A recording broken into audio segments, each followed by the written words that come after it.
The massive alien ship appeared over New York City on a Tuesday morning like a dark cloud that covered half the sky. People stopped walking on the streets and looked up with their phones already recording. The ship was bigger than anything humans had ever built, and it just hung there in the air without making any sound. Kim Dae-ho was drinking coffee in his office at the United Nations building when his assistant ran in without knocking. She pointed out the window where the alien ship blocked out the sun. Kim put down his coffee cup and called the emergency meeting that would change everything for Earth. Within 2 hours, every important leader on the planet was either in the UN building or connected by video call. Park Mira had flown in from Seoul in her military uniform. She was the admiral who commanded all of Earth's defense forces after the countries had finally agreed to work together 3 years ago. Lee Tae-min sat at his laptop with numbers and charts already spread across the table. The astrophysicist had been studying space signals for 20 years and always said aliens would come someday. Choi So-young arrived last and sat quietly in the corner. The intelligence director never said much, but she saw everything. The aliens sent a message saying they wanted to talk. Kim told them to come down and meet in the main assembly hall. He wanted every camera in the world to see this moment. The alien shuttle landed in the plaza outside the UN building. It was smooth and white like an egg with no visible doors or windows. Then part of the wall just dissolved, and 3 figures walked out. They looked almost human, but taller and thinner. Their skin was pale blue and their eyes were larger than human eyes. The one in front wore what looked like expensive robes with symbols that seemed to move and change color. He walked like someone who was used to being the most important person.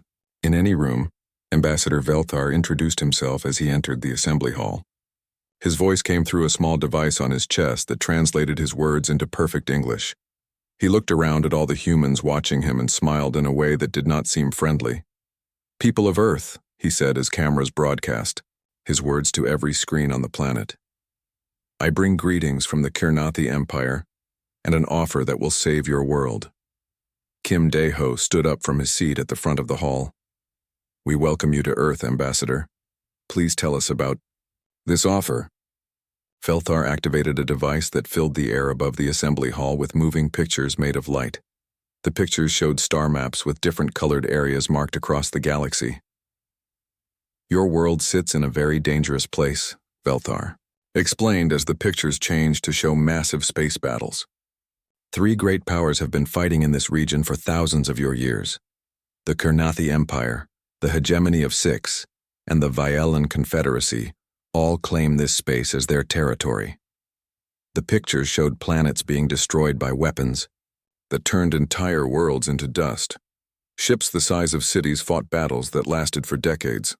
Whole star systems were left empty and dead after the wars passed through them. "Without protection, your Earth will be destroyed," Velthar continued. "The other powers will not allow an unaligned world to exist in contested space. They will come, and they will not offer mercy." Park Mira leaned forward in her seat. "What kind of protection are you offering?" Velthar smiled again.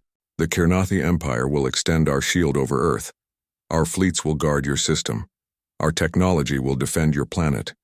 In return, we ask only for a small tribute to support this protection." Lee Tae-min was typing notes on his laptop. "What tribute?"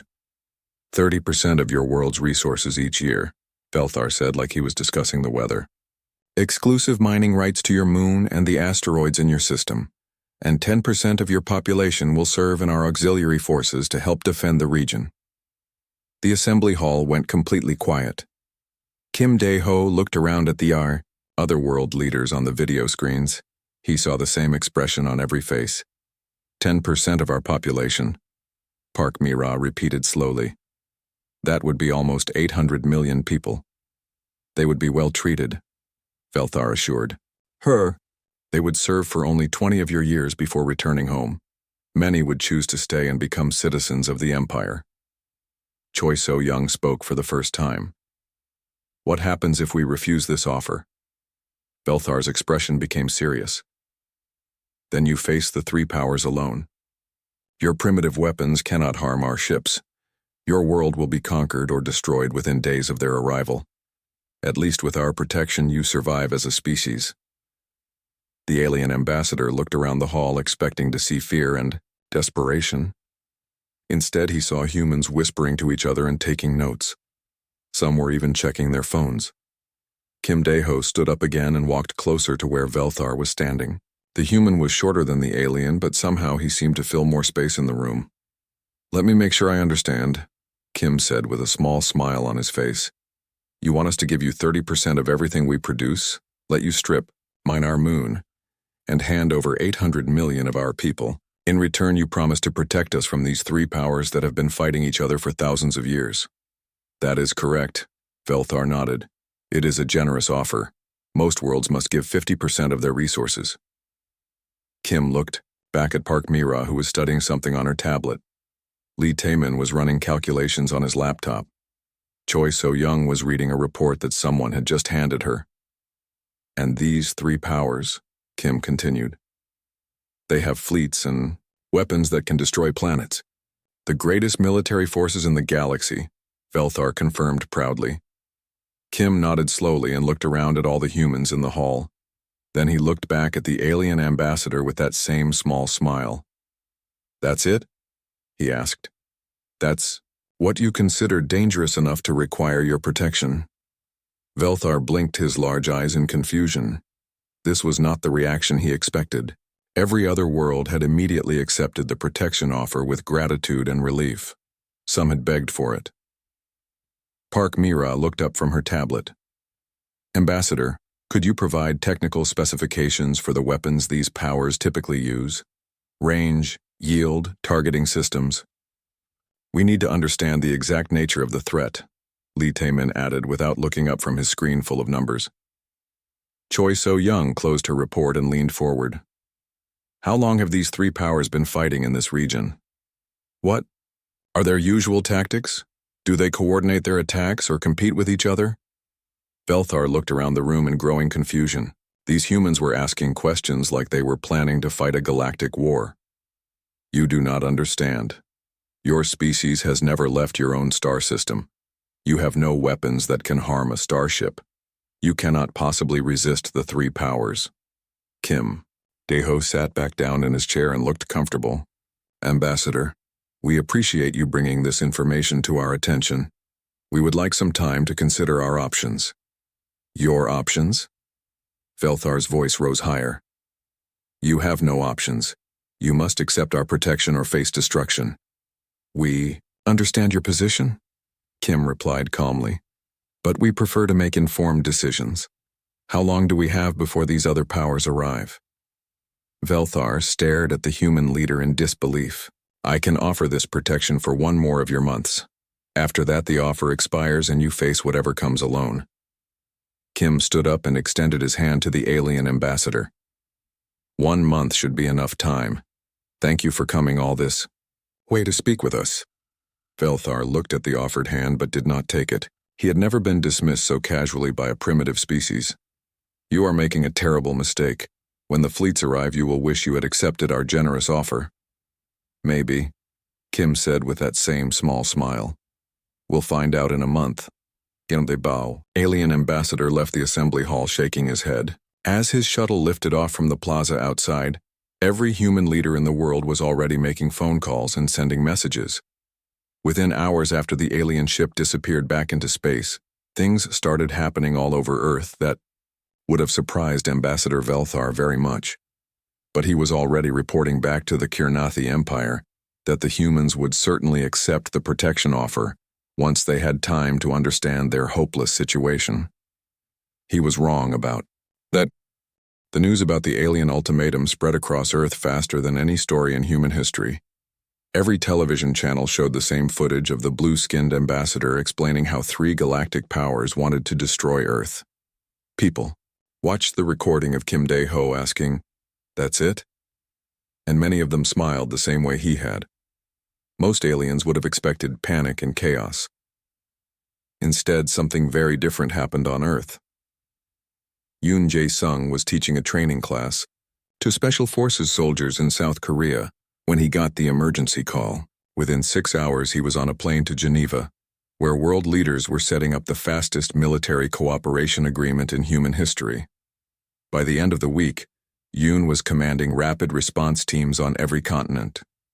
The aliens think like generals, he explained to his new international team of soldiers. They plan battles the way we plan chess games. Everything has rules and patterns. But humans don't fight fair and we don't follow anyone else's rules. Han Soo-jin had been reverse engineering captured alien technology since the first probe crashed in Siberia 5 years ago. Most people didn't know about that probe or the 3 others that had been secretly recovered. Now she had teams of engineers working around the clock in hidden facilities across the globe. Their ships used predictable energy patterns, she told the scientists who were suddenly getting unlimited funding for projects that had been impossible yesterday. They build everything the same way because it works and they never need to change it. That's going to be a problem for them. Kang Min-ho spent his days in video conferences with world leaders who had been enemies last month. The diplomat found that nothing united people like someone from outside threatening everyone equally. Countries that had been preparing for war with each other started sharing their most secret military technology instead. The aliens made one big mistake, he told the emergency session of world leaders. They assumed we would stay divided. They probably studied our history and saw all our wars and thought we would never work together. They don't understand that humans fight each other because we like fighting, not because we can't cooperate.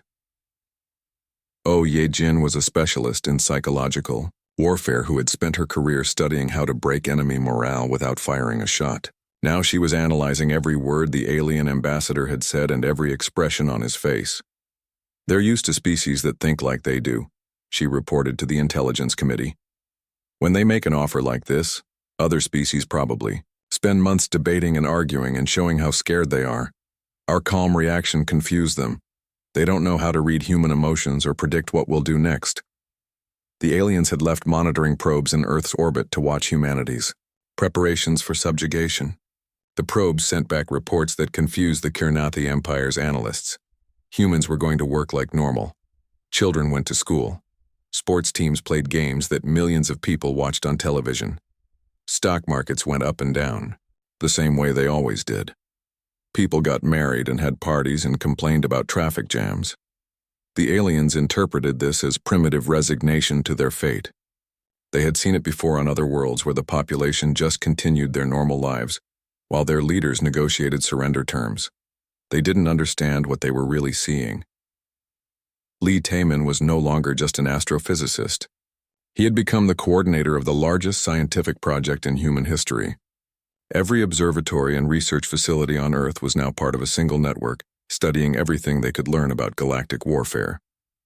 The battles they showed us follow patterns, he explained to the Emergency Science Council. Big ships fight other big ships at long range. They use energy weapons that need time to charge between shots.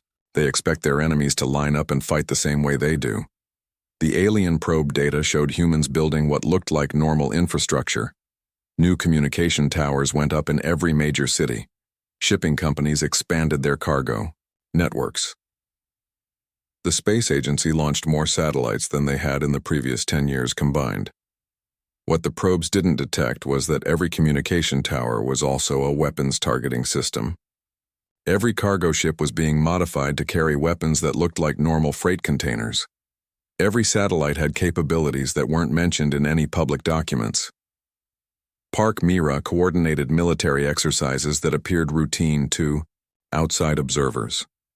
Allied nations conducted joint training that looked like the same cooperation exercises they had been doing for decades. Ships moved between ports carrying cargo that manifest documents described as industrial equipment. The aliens expect us to mass our forces and meet them in traditional battle formations, she explained to the combined military staff.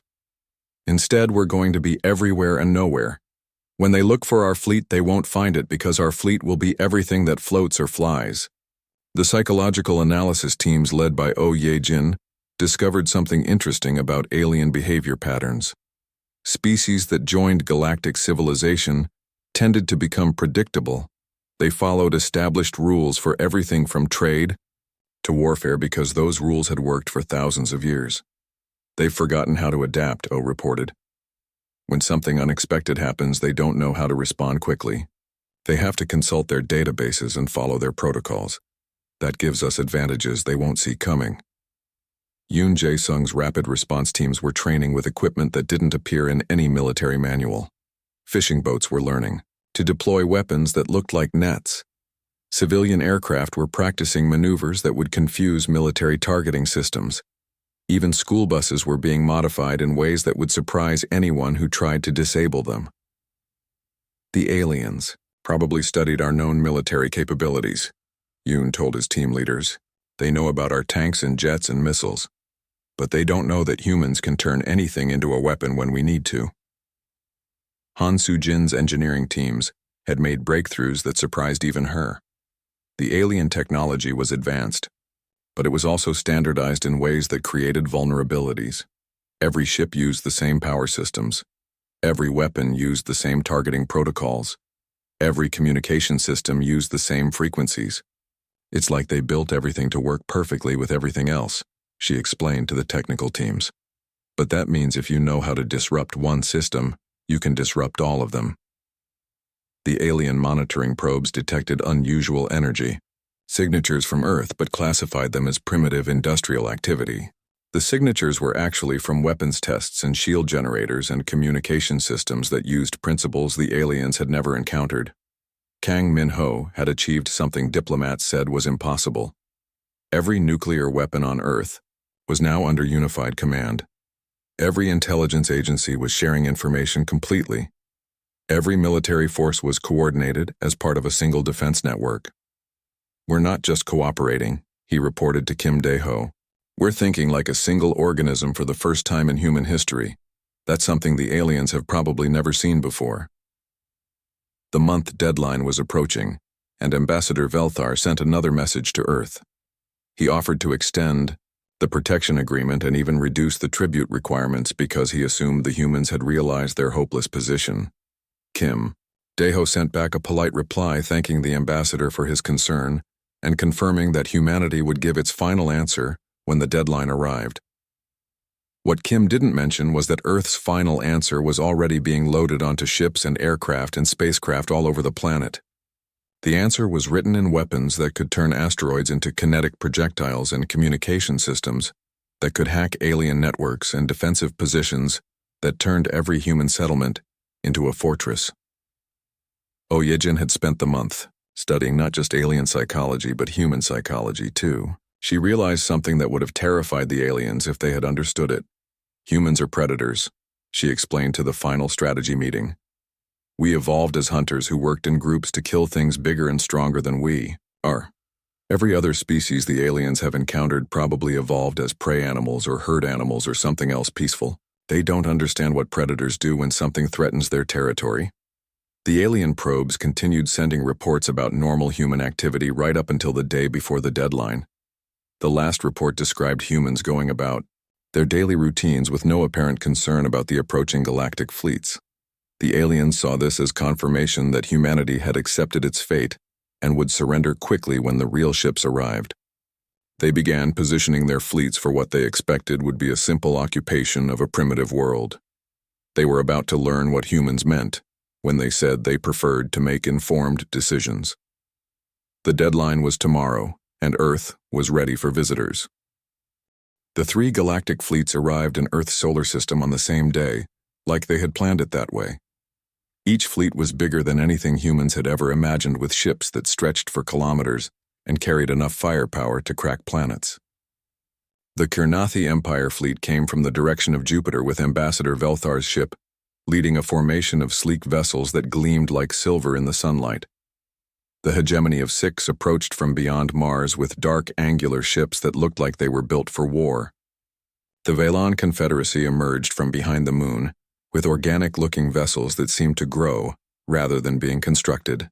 Bae Dong-hyun watched the alien fleets arrive from the bridge of humanity's flagship, a vessel that looked like a modified cargo hauler compared to the magnificent alien warships. He was the space fleet commander, even though humanity's space fleet had been built in the last 30 days, and most of his ships were converted civilian vessels.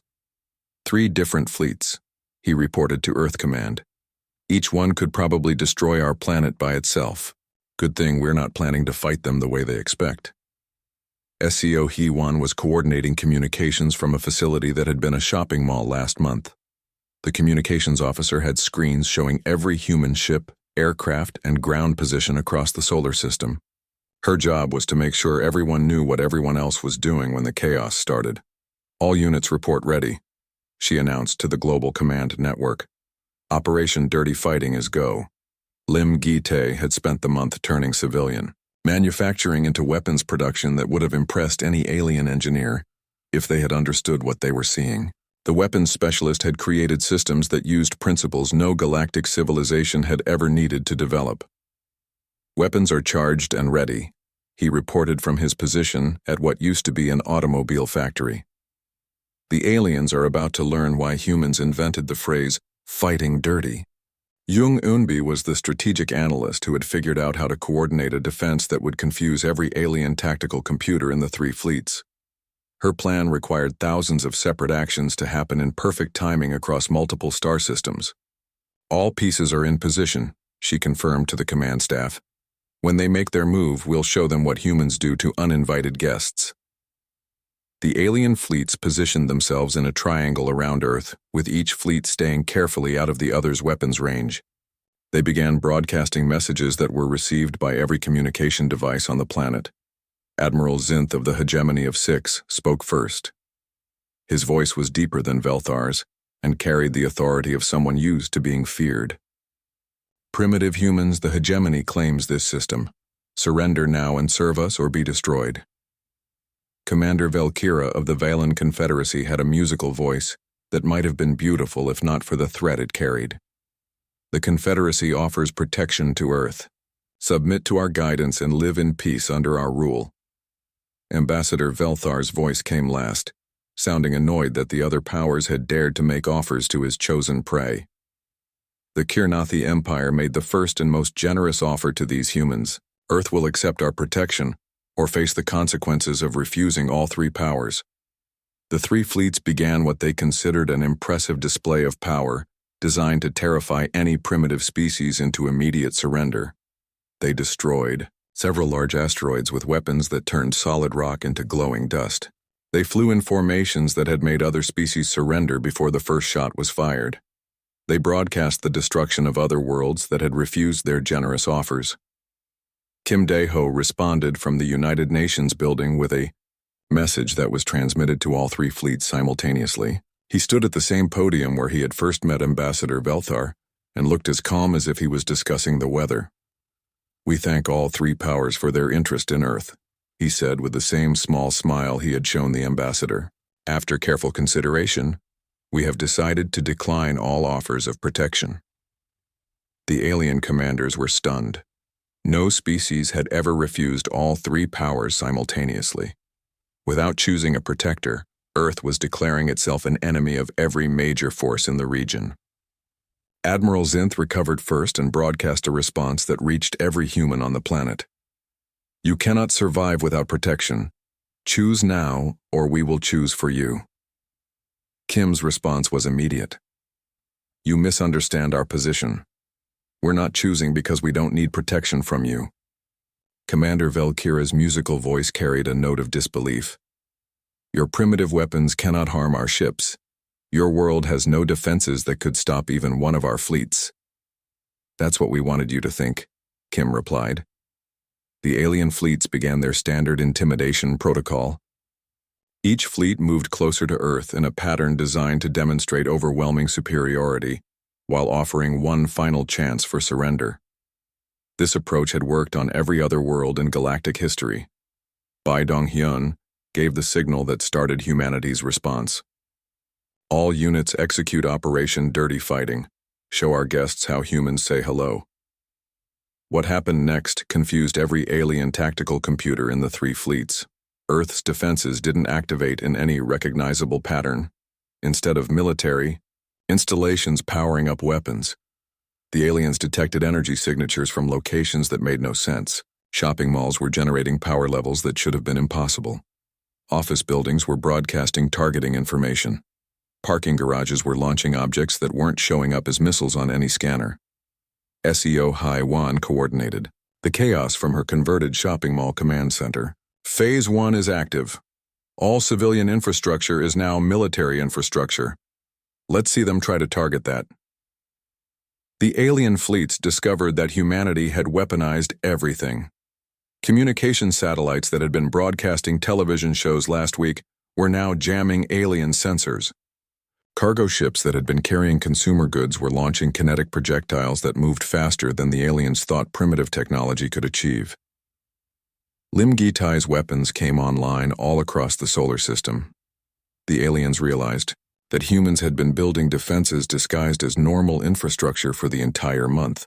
Every launch they had dismissed as commercial satellite deployment had actually placed weapons platforms in orbit. Alien fleets are showing confusion, Jung Eunbi reported as she watched the enemy formations waver. They're trying to identify military targets, but everything looks like civilian infrastructure to their scanners.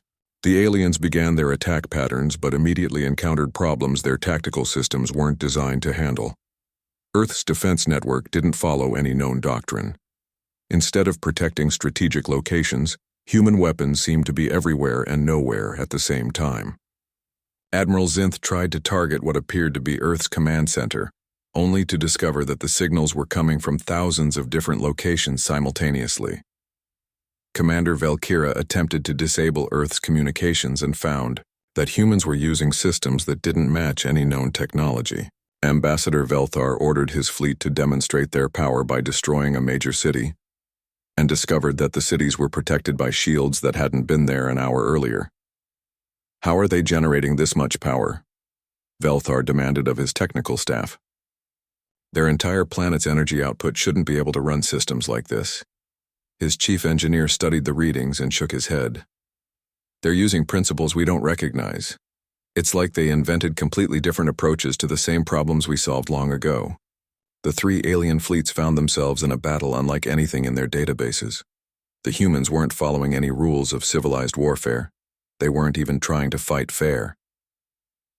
Bae Donghyun's converted cargo ships launched attacks that looked like normal freight containers until they got close enough to alien vessels to reveal their true nature. Seo Haiwan coordinated communication jamming that turned the alien fleet's own systems against them. Lim Gitai's hidden weapons turned asteroids and space debris into kinetic weapons that moved too fast for alien point defense systems. But the most disturbing thing for the aliens was Jung Eunbi's coordination of what appeared to be controlled chaos.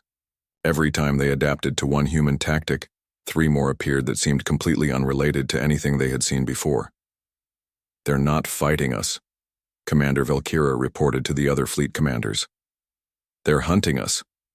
The aliens realized they were facing something unprecedented in galactic warfare, a species that treated combat not as a science with rules and patterns but as an art form, where creativity and unpredictability were the only constants.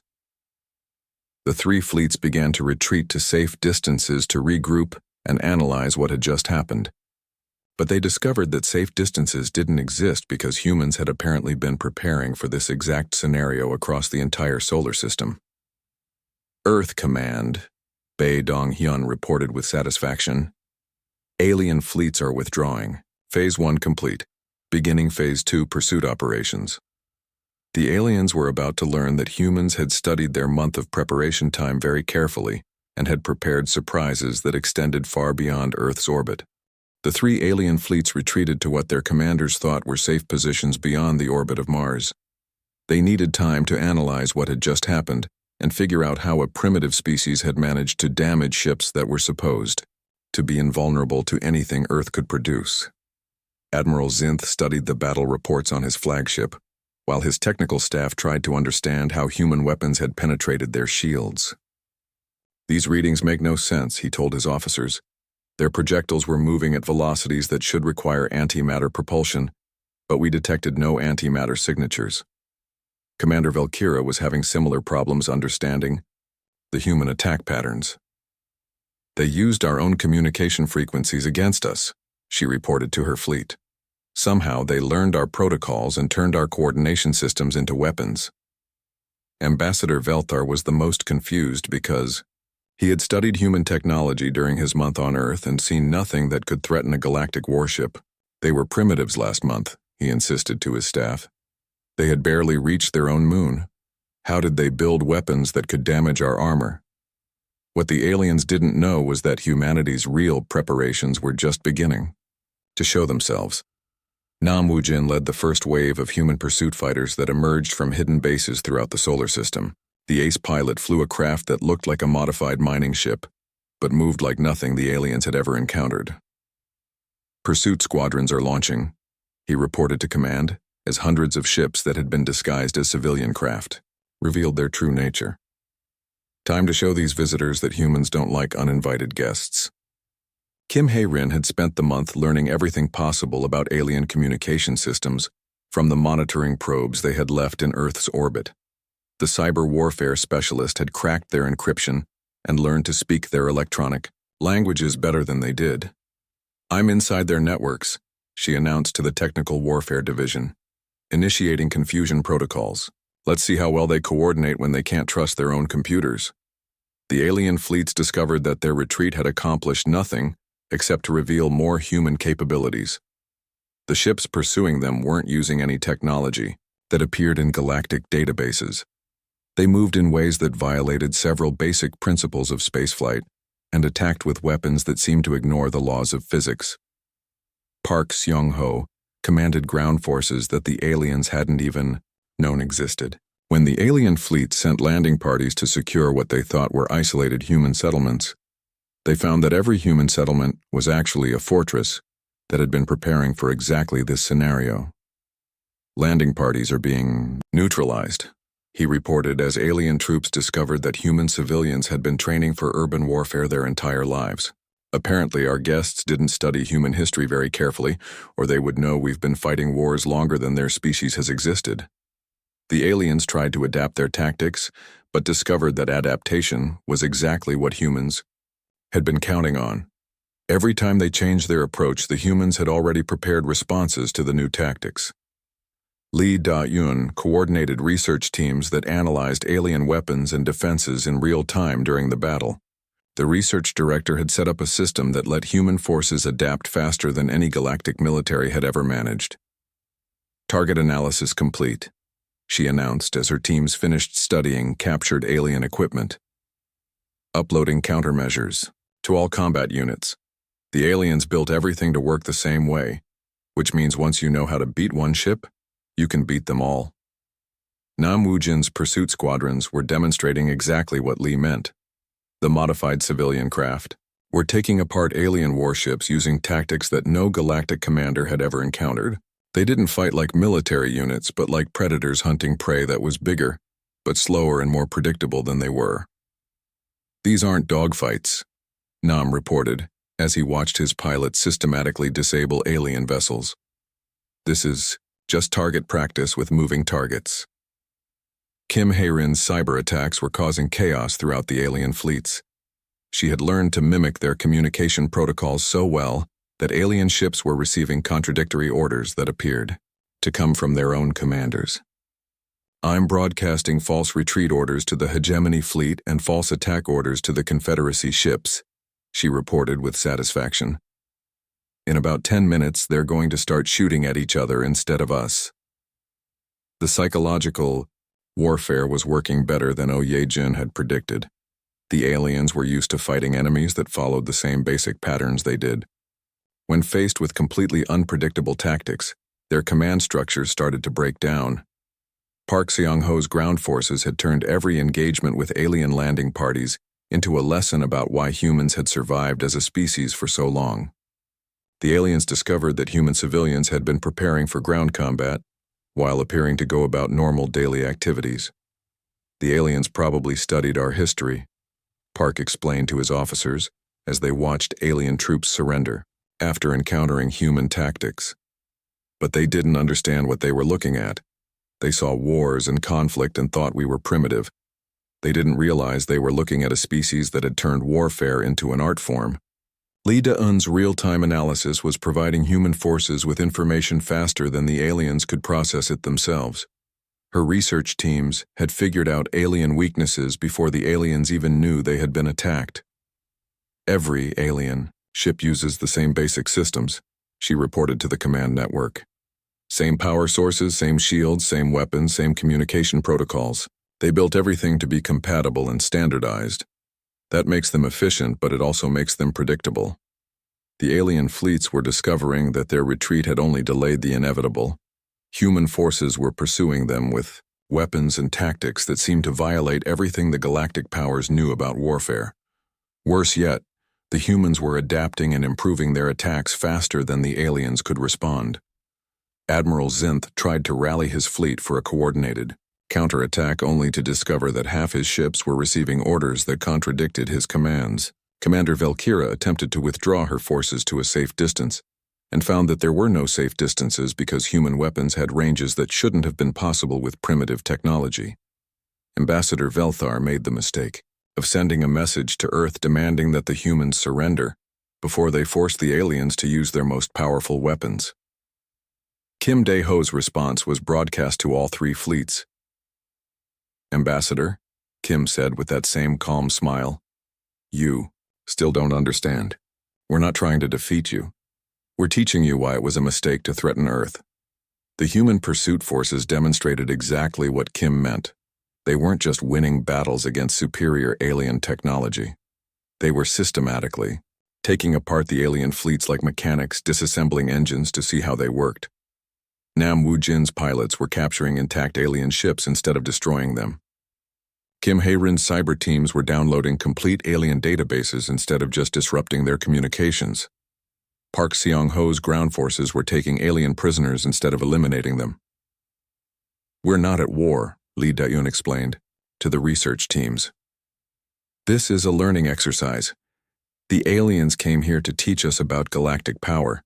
We're showing them what we learned." The three alien fleets found themselves in an impossible situation. They couldn't win against human forces that seemed to understand their own technology better than they did. They couldn't retreat because human pursuit forces were faster and had longer range than anything in their databases. They couldn't coordinate effectively because their own communication systems had been compromised. Most disturbing of all, they were starting to receive reports from their home governments that other human forces had somehow appeared in distant star systems. Earth's defensive preparations had apparently included offensive capabilities that extended far beyond their own solar system. The aliens were beginning to understand that they hadn't encountered a primitive species that needed protection. They had discovered a predator species that had been pretending to be prey while it studied them.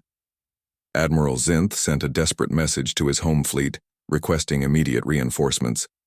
Commander Valkyra tried to establish contact with other Confederacy forces only to discover that human ships were already engaging them. Ambassador Velthar finally understood that his generous offer of protection had actually been a threat against the most dangerous species in the galaxy. The aliens were about to learn that humanity's month of preparation had been much more comprehensive than they had imagined possible. The reports reached the three alien home governments within hours of each other, and none of them made sense. Human ships had appeared in star systems that were supposed to be impossible to reach from Earth. Colonies that had never seen combat were reporting attacks from vessels using unknown technology and tactics that violated basic principles of galactic warfare. Cho Hyun-woo commanded the human fleet that emerged from hiding places throughout nearby star systems. The admiral had spent the month establishing forward bases using cargo ships that the aliens had assumed were simple trade vessels. Now those bases were launching attacks that the alien governments couldn't explain. "All forward positions report. Ready," he announced to Earth Command from his flagship orbiting a star the aliens thought was empty. The visitors wanted to know about human capabilities. Time to give them the full demonstration. Yu Minjung was interrogating captured alien prisoners in facilities that had been built inside what appeared to be ordinary civilian structures. The xenobiologist was learning things about galactic politics that the aliens had never intended to share with primitive species. "The three powers aren't galactic superpowers," she reported to the Intelligence Committee with barely concealed amazement. "They're minor regional authorities. The real galactic civilizations have been watching this entire time." The alien prisoners were revealing information that changed everything humans thought they knew about their situation. The Kirnathi Empire, Hegemony of Six, and Valen Confederacy were actually small factions that controlled only a few dozen star systems each. The test they had presented to Earth was not about protection, but about evaluation. Shin Jae-hyuk was already in communication with representatives of the true galactic powers who had been observing humanity's response to the alien ultimatum. The diplomatic attaché found himself negotiating with civilizations that measured their age in millions of years and their territory in thousands of star systems. The elder races have been looking for something specific, he explained to Kim Dae-ho in a secure communication. They need a species that can end the small wars that plague their galaxy. They've been testing us to see if we're capable of what they need. Hong Yuri was designing humanity's response to this revelation, while her strategic planning teams calculated the implications. Earth had been tested not as potential victims, but as potential solutions to problems that had existed longer than human civilization. The galaxy is stagnant, she reported to the world leaders who were gathering for emergency sessions. The elder civilizations have grown so advanced that they can't innovate anymore. They follow patterns that have worked for millions of years, but they can't adapt when something new appears. That's why the small powers like our three visitors keep fighting endless wars that never resolve. The truth was more complex than the aliens had revealed during their ultimatum. The galaxy was divided between ancient civilizations that had achieved perfect stability and younger races that fought constant wars because they couldn't break out of predictable patterns. Both groups had reached evolutionary dead ends that prevented them from growing or changing. Cho Hyun-woo's pursuit fleets were demonstrating exactly what the elder races had been hoping to find. Human forces were systematically ending conflicts that had been raging for centuries in multiple star systems. They didn't choose sides or negotiate truces. They simply eliminated the ability of any faction to continue fighting. The locals are confused, he reported from the bridge of his flagship as his forces disabled another alien military installation. They keep asking which side we support. We keep telling them we support the side that stops shooting at people. The three alien powers that had threatened Earth were discovering that their entire military structure was obsolete when faced with human tactics. Their fleets were designed to fight other fleets in predictable battles. Their strategies assumed enemies would follow the same basic approaches they had been using for thousands of years. Yu Minjung's interrogations revealed that galactic warfare had become ritualized over millions of years. Battles followed established patterns that both sides understood. Victories were achieved by having better technology or larger fleets, not by using unexpected tactics or adapting faster than the enemy. They forgot how to think creatively about conflict, she explained to the research teams. When we did something they hadn't seen before, they couldn't figure out how to respond because their entire military doctrine assumes enemies will be predictable. Shin Jae-hyuk was negotiating directly with the Galactic Council, a group of elder civilizations that had been guiding galactic development for longer than humans had existed as a species. The conversation was unlike any diplomatic exchange in human history. We have been searching for a species with your capabilities for over 1 million years, the council representative explained through communication technology that translated thoughts directly into understanding. Most species that achieve interstellar capability either become peaceful and stagnant like us, or remain aggressive but predictable like the three powers you encountered.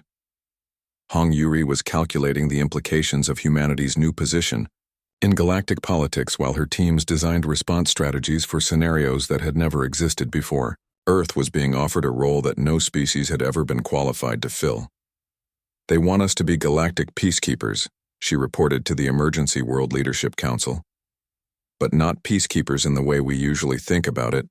They want us to end conflicts by making them impossible to continue. The elder races had observed humanity's response to the alien ultimatum and determined that humans possessed the rare combination of traits they needed. Humans could adapt quickly to new situations, innovate solutions to unprecedented problems, and coordinate effectively while maintaining unpredictability. Cho Hyun-woo's fleets were already demonstrating these capabilities across multiple star systems. Human forces were ending conflicts not by defeating one side or the other, but by eliminating the ability of any faction to wage war effectively. They disabled weapons production facilities, disrupted supply chains, and captured leadership structures so quickly that resistance became impossible. We're not conquering territory, he explained to his fleet commanders. We're removing the tools people use to hurt each other. Once they can't fight anymore, They usually figure out how to talk instead. The three alien powers that had originally threatened Earth were now sending desperate requests for assistance to anyone who would listen. Their fleets were being systematically disabled by human forces that seemed to anticipate their every move. Their colonies were being occupied by humans who treated prisoners better than most galactic civilizations treated their own citizens. Yu Minjung discovered through her interrogations that the alien powers had never encountered a species that fought to end wars rather than to win them. Human tactics were designed not to achieve victory but to make continued conflict impossible for anyone involved. They understand winning and losing, she reported, but they don't understand ending. When we eliminate their ability to fight, they don't know what to do next because their entire culture is built around the assumption that conflict is permanent. Shin Jae-hyuk was finalizing humanity's agreement with the Galactic Council, while world leaders debated terms that would have been unimaginable a month earlier. Earth was being invited to join galactic civilization, not as a junior member, but as the enforcers of a new age of peace. The Council is offering us complete autonomy in how we handle conflicts, he reported to Kim Dae-ho. They don't want to control our methods because our unpredictability is exactly what makes us effective. They just want us to make sure that species stop fighting each other. Hong Yuri presented humanity's terms to the galaxy through the Council's communication networks. The strategic planner had designed an agreement that would give humans the authority to end conflicts while preventing any galactic power from using humanity as a weapon against their enemies. Any species that threatens another species will face human attention, she announced to civilizations across the galaxy. We don't choose sides and we don't negotiate with aggressors. We simply remove their ability to cause problems for anyone else. The announcement spread through galactic communication networks faster than any message in recorded history. Species that had been fighting wars for millennia suddenly found themselves facing the prospect of human intervention if they continued their conflicts. The three alien powers that had originally threatened Earth were among the first to test humanity's new role. Admiral Zinth attempted to rally surviving hegemony forces for a counterattack against human positions. Within 6 hours, his entire fleet was disabled, and his officers were attending mandatory conflict resolution classes run by human instructors. Commander Valkyra tried to negotiate a return to the old system where galactic powers could threaten primitive species without consequences. She discovered that human diplomats were much more effective at negotiation than human soldiers were at warfare, which was saying something. Ambassador Velthar made one final attempt to convince Earth to accept Kirnathi protection, apparently, not understanding that the balance of power had shifted permanently. Kim Dae-ho's response was broadcast to every civilization.